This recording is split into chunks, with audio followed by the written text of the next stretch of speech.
Heavenly level episode 74 में आप सभी का स्वागत है। जैसे कि हम सभी ने लास्ट एपिसोड में देखा था, वह प्रिंस का बाप होता है ना, वह कहता है 3 मिलियन गोल्ड कॉइन ट्वान सिटी को पहुंचा दो। फिर उससे पूछता है क्या तुम्हारी कोई और से रिक्वेस्ट है। वह लड़का बोलता है हाँ महाराज, मैं सोच रहा था कि हन की बड़ी बहन उसकी बात काट देती है और कहती है कि कमांडर किंग, जब तुम वापस जा रहे हो तो तुम यहाँ के एक हीरो, तो मैं तुम्हें देखते हुए एक ऑफिसर की याद आ रही है, क्या तुम मेरे साथ चलोगे। तो वह अपने लड़का खुश हो जाता है, अपने मन मन में सोचता है कि ये लड़की मेरे में दिलचस्पी दिखा रही है। ऐसे खुलेआम किसके साथ फ्लर्ट करना और ऐसे ही पब्लिक किस को छेड़ना अच्छी बात नहीं है। फिर वह लड़का होता है ना, वह उसके सामने बैठ जाता है। वह उससे पूछती है क्या तुम तैयार हो। वह उससे वापस जवाब देता है हाँ मैं तैयार हूँ योर हाइनेस, लेकिन अभी जो मेरी सिटी की स्थिति है वो अच्छी नहीं चल रही है। मुझे सबसे पहले वापस जाना होगा और वहाँ पर जाकर देखना होगा कि आखिर कैसा हिसाब किताब चल रहा है। वह लड़की उससे कहती है ये अच्छी ठीक है। फिर वो कहते हैं जब हम वापस जाएंगे ना तो खुद देख ली तुम, यानी कि तुम मेरे साथ ही चलना, मैं तुम्हें दिखा दूंगी रास्ते में। तो उसका हाथ पकड़ लेता है, यानी कि कंधा सब पकड़ लेता है और कहता है योर हाइनेस आप टियानो सिटी आना चाहेगी, मैं आपका वहाँ पूरी दिलचस्पी के साथ गर्मजोशी के साथ स्वागत करूँगा। और अपने मन में कहता है प्रिंसेस का आसपास के एरिया ठीक ठाक किया है, सबके सब इनसे बहुत ज़्यादा डरते भी होंगे, लेकिन मेरे लिए कोई परेशानी की बात नहीं है क्योंकि औरतों के साथ मेरी कुछ अच्छे से बन जाती है और औरतों को जो बहकाना होता है ना वो भी अच्छा होता है। वैसे ना अपना हाथ झटक देती है और उसके हाथों से वो निकलते हैं, वायर से निकलते हैं ना इसके हाथों से, धागे से ऐसा पकड़ लेती है। वो कहते हैं तुम्हें मुझे छूने की आज्ञा किसने दी। फिर वो कहते हैं तुमने एक छोटा सा अचीवमेंट करा है और तुम अपनी लाइन क्रॉस कर रहे हो, क्या तुम्हें क्या लगता है कि मैं तुम्हें अपना दूल्हा बना लूँगी। फिर वो कहती है, यानी लड़का आगे भी अपनी बात बढ़ाती है और कहती है तुम ना मौत डिजर्व करते हो। वैसे कहता है योर हाइनेस मुझे माफ़ कर दीजिए, मेरे कहने का वो मतलब नहीं था, अब तो मुझसे ऑफेंड हो गई। फिर उससे लड़की हान की बहन होती है ना, हान की बहन उससे पूछती है कि कमांडरी क्या आप इस बारे में क्या सोचते हैं, मैं इसे मार दूँ। तो वो लड़का ना उससे कह रहा होता है ना प्लीज़ सर मुझे बचा लीजिए, मुझे बचा लीजिए। तो वो होता है ना प्रिंसेस का बाप, इसका तो नाम भी नहीं पता है मैं ससुरे का। वह ना अपने मन में सोचता है इस पागल कुतिया के साथ मुंह मारने से यानी टाइम वेस्ट करने से कोई फ़ायदा नहीं है। फिर वो कहता है योर हाइनेस यह आदमी आपका ही पहले से हो चुका है, आप जो इसके साथ चाहे वह कर सकती है। यह सुन उसके तो होश उड़ जाते हैं, हमें दिखाया जाता है भैया उसने तो मार डाला उसे। और फिर वो कहती है अब हमें फ्रंट लाइन जाने की ज़रूरत है, हमारे पास टाइम बर्बाद करने के लिए कुछ नहीं है। जिनान का जो इस लड़के का सिर था ना वो भी ऊंचाई पर टांग दो। वह जो होता है ना उसका प्रिंस का बाबू ना उससे कहता है पागल कुत्तिया कहीं की, तुम आखिर कितने समय तक ऐसे कर सकती हो, तुम किससे चाहे मार देती हो, लेकिन तुम ये मत भूलना कि इस दिन भी 9th प्रिंस को और मुझे वो चीज़ मिल गई ना तो तुम्हारे यहाँ पर टियानो एम्पायर में कोई जगह नहीं होगी। फिलहाल लड़की जा रही होती है तो उसका नौकर उससे पूछता है आपने उसे ऐसे कैसे मार डाला, क्या आप इसका कमांडर किंग को भी मार डालोगी। वह उसे कहती है इसकी कोई भी ज़रूरत नहीं है, और वैसे भी जो हेड था ना वो जिहान का नहीं था। यह सुन वो बुढ़ा होता है ना उसके तो पहले तो उनका जिहान का नहीं था। फिर हमें सीन शिफ्ट होता है, हमें सीन दिखाया जाता है ब्लड अलायंस का। वहाँ पर वो लड़की बैठी होती है मोटे बुक्स वाली, और वो एक यानी खदसा पढ़ रही होती है और कहती है 3 दिन पहले कमांडर किंग मैनर में जिहान का सिर था ना वह लटका दिया गया था। और वो कहते हैं मुझे यकीन नहीं हो रहा कि आखिर वह मर चुका है। फिर हमें दिखाया जाता है एलेक्स उसके हाथों से वो छीन लेता है और कहता है बड़े बुक वाली सिस्टर अब ये क्या पढ़ रही है, जिसे जो आखिरकार उसने भी तो ब्लैक माइंड यानी स्काई माइंड के कमांडर को प्रिंस को मार डाला था हथियारों ने, और बहुत से असैसिन्स यानी हथियारों ने उसे टियानो सिटी में मार डाला। इससे क्या फ़र्क, वैसे भी उसने भी अगर जो बच भी जाता ना, अगर जो बच जाता तो मैं क्रॉस वेयर पहन कर वे स्टॉकी होते हैं ना पहन कर बैली डांस करता। फिर वो कहता है चलो अब हम आपको एक्सेप्ट कर लेना चाहिए कि वो मर चुका है और हमें अपने कल के बारे में सोचना चाहिए। वह उसका हाथ होता है हटाते और कहते हैं तुम उसके बारे में कल्पना भी नहीं कर सकते। फिर वो कहती है अगर जिंदा होता ना, इस समय जिंदा होता तो मैं उसे अपने बेड पर ले जाती और 3 दिन और 3 रात तक उसे उठने नहीं देती। फिर ऊपर से आवाज़ आती है ओह अच्छा। वह उसे देखती है, हमें दिखाया जाता है हान इसके सामने खड़ा होता है। वो कहता है 3 दिन और 3 रात। वो कहती है जहाँ हान, और वह लड़का होता है ना एलेक्स चिल्लाता है भूत भूत भूत आ गया। फिर वो कहता है जिहान नहीं, मैं जिहान नहीं हूँ, आप दोनों तो गलत फहमी हो रही है आप दोनों को, मैं तो यून पान हूँ और मैं अलायंस में यानी कैपिटल यून फैमिली से यून पैन हूँ, और मैं यहाँ पर कुछ ही समय पहले पाउ सिटी पहुँचा हूँ। अब मुझे अलायंस से कुछ इन्फॉर्मेशन की ज़रूरत थी इसलिए मैं आया हूँ। फिर वह लड़की कहती है यून पाओ। फिर अपने मन में कहती है आपको क्या लगता है आप मेरा बेवकूफ़ बना सकते हो, अगर आप अपना नेम भी चेंज कर लेते हो तो मैं गलत रास्ते पे नहीं जाऊँगी। तो फिर वो लड़का आता है ना लेक्स उसके पास आता है और कहता है ओह अच्छा, तुमने तो मुझे बिल्कुल डरा ही दिया था। फिर वो अपने आगे कहता है, तुम बिल्कुल उसके मेरे साथी के जैसे दिखाई देते हो। फिर उसे थोड़ी देर के बाद पहले की बात याद आती है कि उसने क्या किया था। उसने कहा था कि अगर एक बार वो जी भी गया ना तो मैं क्रॉस वियर पहनकर और ब्लैक वियर स्टॉकिंग पहनकर डांस करूँगा बैले वाला। फिर वो कहता है, जो ऐसे भी देखा जाए तो मेरे पास वो वाला डांस तो आते हैं, इसलिए मुझे डरने की ज़रूरत नहीं है। फिर वो उसे कहता है, वैसे भी जो देखा जाए एंड मेरा जो साथी था ना वो बिल्कुल मेरे जैसा ही था। फिर वह लड़की होती है ना उसकी बात काट दिया और कहती है, बेवकूफ़ कहीं के।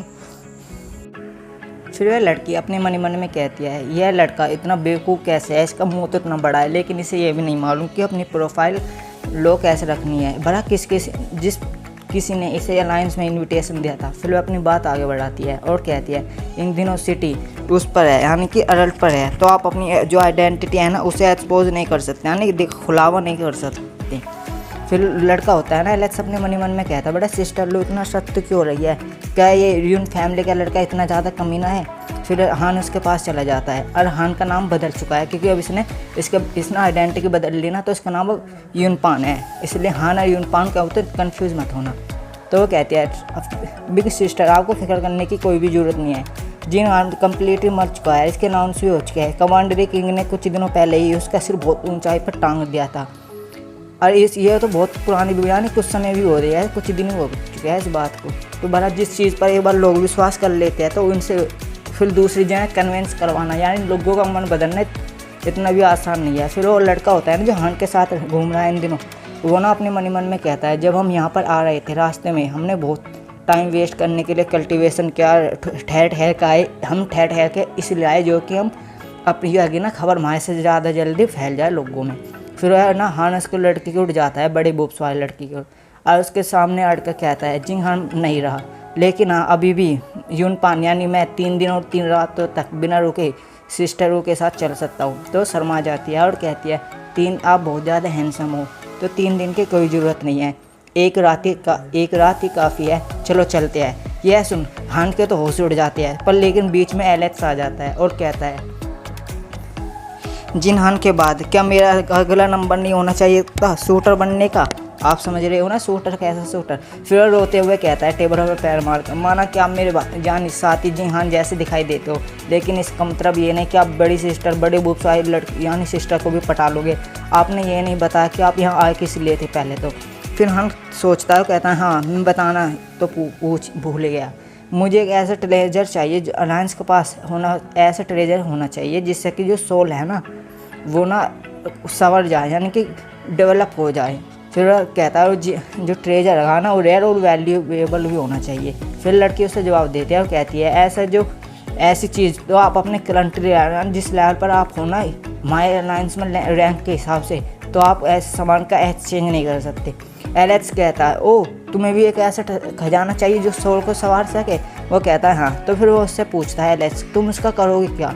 हान उसे वापस जवाब देता है और कहता है, जिससे मैं प्यार करता हूँ ना वो पूरी तरह से घायल है, बहुत बुरी तरह से, और जो उसकी स्पिरिट है ना यानी आत्मा है ना तो यानी छोटे छोटे पार्ट्स में डिवाइड हो रही है।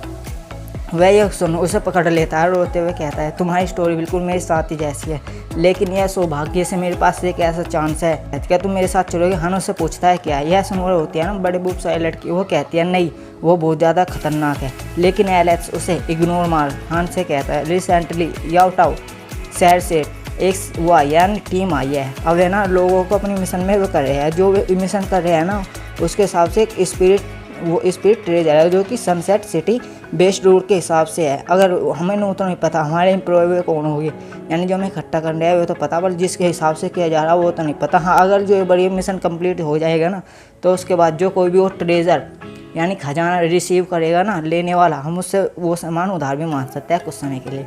यह ना फिर ना वो लड़की होती है ना बड़े बूब्स वाली, वो कहते हैं तुम ये बकवास बंद करो, यह सिर्फ एक लाइफ टाइम का मौका होता है। तो वो कहता है रूल के हिसाब थोड़ी ना है बिग सिस्टर। फिर हान को वो लड़की देखती है, वो जवाब दे रही है कि जो मिशन आगा ना ये ना क्रिम्सन लेवल का मिशन है, और जो मिशन जिस किसी ने भी दिया ना वो स्काई लीवर कमांडो टियान सिटी से है। इसमें 6 मेंबर थे जिसमें से आधे से ज़्यादा मर चुके हैं, लेकिन ये मिशन इतना ज़्यादा खतरनाक है कि इसमें जो सबसे नीचे के लेवल के आदमी भी है ना वे भी ग्रेड 5 मार्शल किंग रैंक के है। फिर वो पूछते हैं उससे, तुम्हें पता है वे आखिर स्यू सिटी क्यों आए। फिर हाँ उन्हें जवाब देता है, हाँ उनके पास पर्याप्त लोग नहीं हो गए? वो कहती है हाँ बिल्कुल, लेकिन जो ऐसा तुम समझ रहे हो वो ऐसा भी नहीं है, मिशन इतना भी आसान नहीं है। अलायंस ने अपनी सेफ्टी के लिए यानी मेंबर्स की सेफ्टी के लिए बहुत से नियम बनाए। अगर एक बार भी ये रूल के हिसाब से है, यानी कि जो ज़्यादा खतरनाक मिशन होगा ज़्यादा रिवॉर्ड मिलेगा, कम खतरनाक होगा कम रिवॉर्ड। और जो क्रिम्सन ब्रोंज में आते हैं ना, वे ऐसे बंदे होते हैं जो कि एक ग्रेड से ग्रेड 9 तक के मार्शल किंग के बराबर होते हैं। और जो इनकी रैंक हैगी ना वो भी उनके ऊपर, यानी कि जो रैंक इनके लिए हैवी ना, वो रैंक इनके लिए बहुत छोट से क्रिम्सन, उसके लिए क्रिम्सन के हिसाब से। फिर वो कहती है लेकिन अगर जो एक बार ये मिशन फेल हो गया ना तो आपको वारंटी भी देनी पड़ सकती है। इसमें पहले भी जो बंदे गए थे ना अभी भी मारे गए, सिर्फ अब सिर्फ 2 ही बंदे बचे हैं उनकी टीम में। फिर वो कहती है अगर क्या तुम अब भी इसे लेना चाहते हो मिशन को, तो हान अपने मन में सोचता है कि ये बहुत ज़्यादा खतरनाक है। फिर उसे याद आता है कि जैसे कि पहले वो कमज़ोर था तो उसकी बीवी भी बेचारी और प्रिंस और फुरान यानी जो आजुल उसके साथ हादसे हुए ना, फिर उसे वापस जवाब देता है और कहता है मेरे पास कुछ जैसा भी मिस वो हो ना, यानी चाहे मेरे पास मौका हो ना और चाहे कितना भी खतरा हो, मेरे पास बस एक मौका होना चाहिए, मैं इस मिशन को एक्सेप्ट करता हूँ। फिर वो ना उसे कहता है, यानी एलेक्स कहता है फिक्र मत करो तुम्हारा कल्टीवेशन कम है लेकिन मैं तुम्हें प्रोटेक्ट करूँगा, और उसे वहाँ से ले जाने लगता है। पीछे से वो लड़की कहती है इतना खूबसूरत चेहरा का होने के बावजूद भी मैं उसे नहीं रोक पाई, उसे मौत की दहलीज पर जाने से मैं रोकने का क्या कोई दूसरा रास्ता है। फिर हमें एक जगह सीन दिखाया जाता है, वहाँ एक लड़का और एक लड़की बैठे होते हैं। तो लड़की कहती है मैं उसे अप्रूव नहीं करूँगी, यानी अपनी टीम में ज्वाइन नहीं करूँगी। फिर वो आगे भी बढ़ाती है कि मैं उसे कर लूँगी पर उसे तो बिल्कुल भी नहीं करूँगी। तो लड़का उसे जवाब देता है कि ध्यान से सुनो, हमारे पास ज़्यादा समय नहीं है, हमारी जो वर्तमान की वो है ना सिचुएशन वो इस तरह की है कि हमारे उसमें कोई ज्वाइन ही ना होना चाहता। तो अब सुनो ध्यान से, जो लड़की है ना हान को तो मना कर रही है और जो लड़का है वो हाँ कह रहा है, नो कह हान को लेने को लड़का तो राज्य है पर लोंडे राज्य ना है। तो फिर एलेक्स कहता है उन फैमिली से है बहुत ज़्यादा स्ट्रॉन्ग है। फिर लड़की होती है ना कहती है एक खूबसूरत चेहरा होने के बावजूद इस पर है क्या, देखो तो वो कितना वो यानी कमज़ोर सा भी है। और हमारे पास हमें ऐसे को लड़के अपनी बात आगे बढ़ाती है और कहती है ज़रा ध्यान से देखो, मैं ऐसे किसी को भी मैं उसे लेने के लिए बिल्कुल भी राज़ी नहीं हूँ। लड़का उससे कहता है मैं तुमसे दोबारा कह रहा हूँ हमारे पास समय नहीं है, हमारे पास कोई ज्वाइन होने के लिए राज़ी नहीं है। और लड़की अपनी बात आगे बढ़ाती है और कहती है इससे कोई फ़र्क नहीं पड़ता कि कोई हमारी टीम में आना चाहता है या नहीं आना चाहता, हम किसी भी रैंडम यानी अजनबी को अपनी उसमें ज्वाइन नहीं करवा सकते। ज़रा ध्यान से तो देखो उसे, वो जितना ज़्यादा स्किन और वीक यानी कि पतला और कमज़ोर है। फिर हान उसका हाथ पकड़ लेता है और कहता है मैं इस लेडी से कुछ पूछना चाहता हूँ। फिर उससे कहता है क्या आपको मेरी किस बॉडी का कोई पार्ट पर्याप्त नहीं लगता, यानी काफ़ी नहीं लगता, क्या आप कुछ चीज़ मेरे साथ ट्राई करना चाहती हो यानी आजमाना चाहती हो? आप समझ गए हो क्या कहना चाह रहा। और इसके साथ हमारा एपिसोड ख़त्म होता है। हमने एक नई सीरीज़ चालू करी है जिसका नाम डीमन लवर है, प्लीज़ उसे भी एक बार जाकर वो देख लीजिएगा। Thank you.